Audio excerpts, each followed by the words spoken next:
Vamos a pasar a la siguiente diapositiva.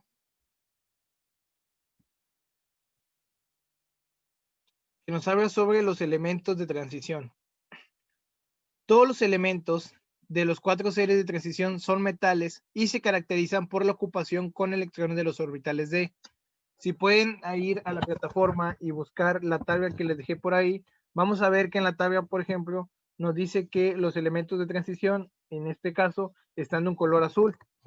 Lo podemos ver por ahí, todos los de color azul son elementos de transición. Y en el caso de esta tabla, como fue realizada, pues vemos que es verdad lo que nos dice ahí, que son metales. Encontremos por aquí al hierro, al cromo, al cobre, al níquel, al platino, al oro, a la plata, al cadmio, etc. Nos dice que en la primera serie de transición del escandio al zinc hay electrones en los orbitales 4s y 4d, pero no en los orbitales 4p. Y estas se conocen como la primera serie de transición. Aquí nos dice que toda la primera parte, desde el escandio hasta el zinc, vamos a llegar hasta los orbitales 4s y 3d, que es lo que veíamos en el ejemplo pasado. Llegamos hasta el 4d, hasta el 3d, perdón. En la segunda nos habla sobre la segunda serie de transición de ocupación de orbitales de 5s y 4d, que son desde el 39 hasta el 48, nos habla de la tercera y la cuarta serie. Entonces aquí ya nos vamos dando una idea, dependiendo de qué elemento nos estén pidiendo, hasta qué ocupación de orbitales voy a llegar. Y lo podemos usar como base. Por ejemplo, si nos pidieran de la tercera serie, que podemos encontrar ahí, por ejemplo, el oro. Sabemos que el oro va a llegar hasta una ocupación de 5s y 5d. Entre estos dos va a tener que llevar mi configuración electrónica. Ahora pasemos a otra característica, que es el radioatómico. Para todo propósito práctico, el tamaño de un átomo individual no puede definirse de manera exclusiva, por lo que se necesita de un enfoque indirecto. Esto nos dice que no podemos de una manera tan directa tomar simplemente un átomo y medirle el radio, como lo haríamos, por ejemplo, con una pelota. Una pelota, si quisiéramos medir su radio, la tomamos, le ponemos una regla y sabemos cuál es su diámetro. En este caso no lo podemos hacer, ya que son partículas muy pequeñas. Entonces el tamaño de un átomo está determinado por su entorno inmediato, en especial por su interacción con los átomos que lo rodean. El radio atómico suele expresarse en Armstrongs 1A o en unidades SI, que son nanómetros. Para convertir Armstrongs en nanómetros, recorremos el punto decimal un lugar a la izquierda. Por ejemplo, el radio de un átomo de litio es de 1.52 Armstrongs. Si lo convertimos a nanómetros, solamente recorremos el punto hacia la izquierda y nos queda 0.152 nanómetros.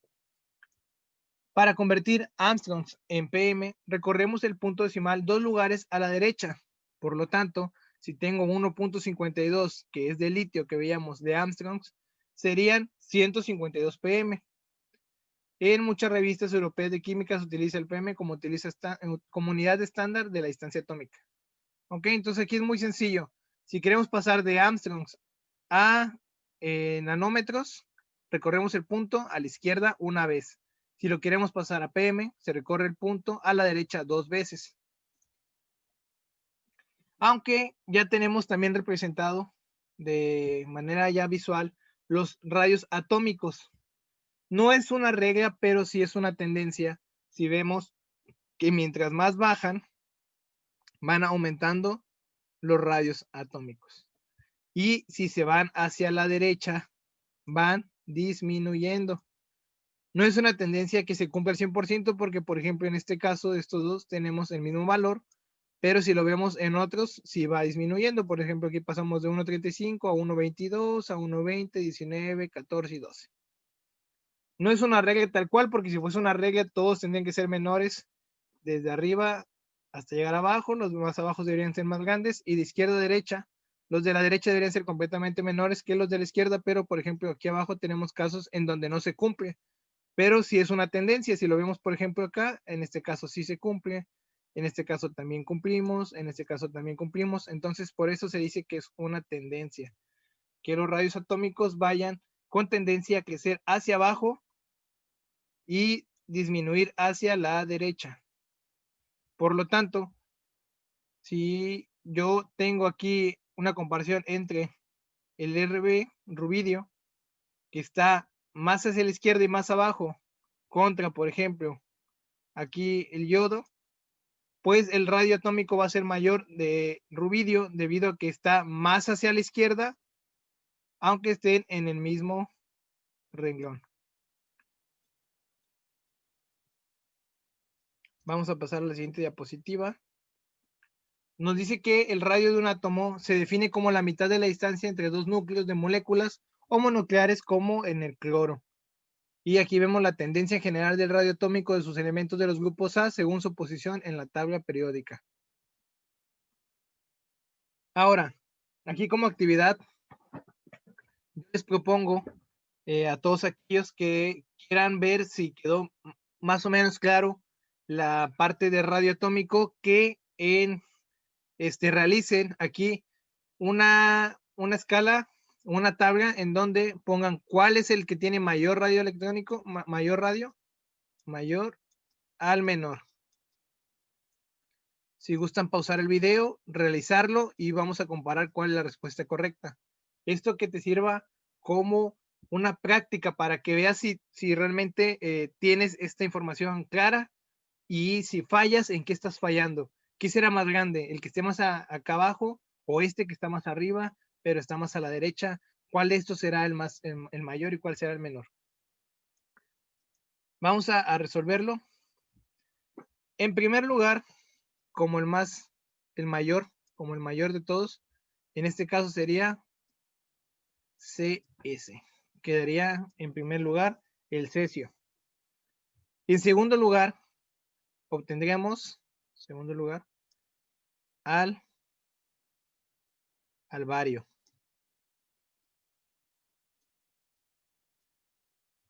En tercer lugar, ¿cuál pusiste tú en tercer lugar? En tercer lugar debería de ir el calcio.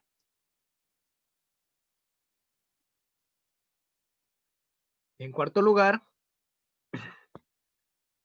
vamos a tener al estaño. En quinto lugar, vamos a tener al galio. Y en último lugar de estos en radio atómico va a ser el aluminio. Vamos a ver si estamos en lo correcto. Subimos un poco hasta nuestra escala y pusimos nosotros en primer lugar a el cesio. Si vemos el cesio por acá, tiene un radio de 2.65. Hasta ahora el mayor de todos. Si checamos ahora el del bario, que pusimos en segundo lugar, tiene uno de 2.22. Vamos a checar el tercer lugar, que fue el calcio. Tiene un radio atómico de 1.97. Hasta ahora es congruente lo que estamos diciendo y solo nos guiamos por la tendencia. Lo único que hicimos en la parte de acá fue realizarlo por siguiendo la tendencia que tiene el elemento en la tabla periódica.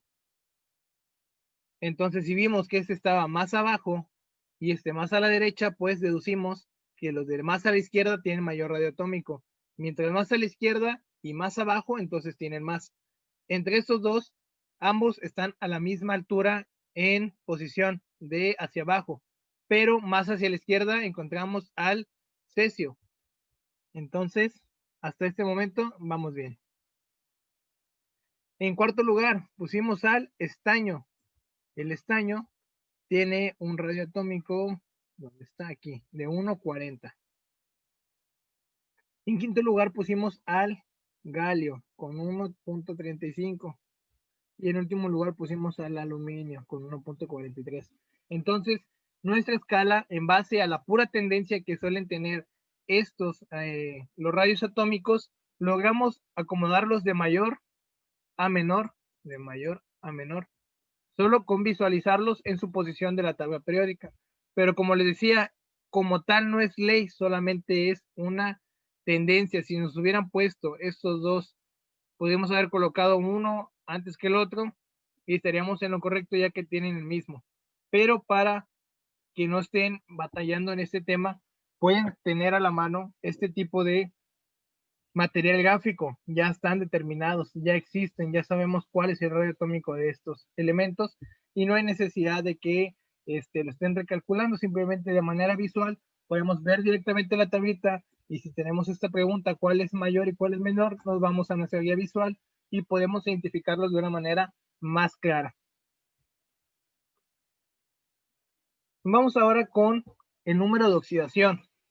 El número de oxidación o estado de oxidación de un elemento en un compuesto binario iónico sencillo es el número de electrones que gana o pierde un átomo de ese elemento cuando forma el compuesto. A continuación se dan algunas reglas para originar números de oxidación, los cuales no abarcan todas las situaciones, pero sí cubren casi todos los casos. Todo este material que les estoy presentando aquí está sacado de la plataforma, lo pueden encontrar en el PDF que se encuentra ahí, de la unidad 2. Todo ese material yo lo extraje nada más aquí y se lo estoy explicando con una manera más gráfica. Pero si se les hace más cómodo, ahí pueden encontrar todo esto y le pueden dar a lectura. Comenzamos con el número 1. Dice que el número de oxidación de un elemento no combinado con otro elemento diferente es de 0. Esto comprende elementos poliatómicos como el hidrógeno, oxígeno, el fósforo, etc. Y tenemos varios ejemplos. El número de oxidación de un ion sencillo monoatómico es igual a la carga del ion. 3. La suma de los números de oxidación de todos los átomos de un compuesto neutro debe de ser 0. 4. En un ion poliatómico, la suma de los números de oxidación de los átomos que lo forman es igual a la carga del ion. El número de oxidación del flúor en sus compuestos es de -1, dato interesante que deberíamos tener en cuenta. 6. El número de oxidación del hidrógeno en sus componentes es +1, a menos que esté combinado con metales, en cuyo caso su número de oxidación va a ser de -1. Ejemplos de estas excepciones son, y tenemos aquí las dos excepciones para tener el número de oxidación en diferente, en positivo o en negativo, en diferente signo. Por lo general, el número de oxidación del oxígeno en sus componentes es -2. Eso es una base que nos va a servir para realizar las siguientes actividades. Manejar el número de oxidación de oxígeno como un -2. Aunque tenga varias excepciones, nos dice que el número de oxidación del oxígeno en peróxido de hidrógeno y también en peróxidos que contienen el ion de O2. En los peróxidos de número de oxidación del oxígeno es un medio que contiene el ion O2 y por ejemplo, tenemos aquí dos casos, y cuando está combinado el flúor con el OF2. El número de oxidación del oxígeno es igual a 2 positivo. El 8 dice que la posición de elementos en la tabla periódica ayuda a asignar su número de oxidación. El número de oxidación de los elementos del grupo 1A es de +1 en todos sus compuestos. El número de oxidación de los elementos del grupo 2A es 2 en todos sus compuestos. Y el número de oxidación de los elementos del grupo 3 es 3 en todos sus compuestos, excepto en una reducción número de casos raros. El número de oxidación de los elementos del grupo 5A es -3 en sus compuestos binarios como metales. Y son excepciones los compuestos que forman los elementos del grupo 5A con elementos que están a la derecha de la tabla periódica. En este caso, los números de oxidación pueden obtenerse aplicando las reglas 3 y 4 y el número de oxidación de los elementos del grupo 6A que están debajo del oxígeno. Si se van de nuevo a su tabla que les voy a dejar ahí en plataforma, la pueden checar de manera virtual, ahí en PDF. Dentro de los números, no sé si alcanza a ver por ahí, no se desaparece. Tenemos dentro de la tabla periódica, nos indica cuál es el número de oxidación. Algunos, como por ejemplo el cobre, nos presentan 2 opciones. El magnesio nos presenta 5 opciones diferentes de diferentes números de oxidación. Vamos a realizar una actividad donde nosotros tengamos que obtener el número de oxidación de los siguientes compuestos. Intenta realizar esta actividad por cuenta propia para que veas en cuáles estás batallando, cuáles son los métodos que estás aplicando que no te están resultando y ahorita vamos a ver el método que yo voy a aplicar para que te vayas guiando mejor. Vamos a ir a Excel. Por métodos prácticos, yo ya puse aquí en esta tabla de Excel el óxido de manganeso y los demás compuestos y los separé en sus elementos que están aquí para formar el compuesto. En este caso, pues manganeso y oxígeno.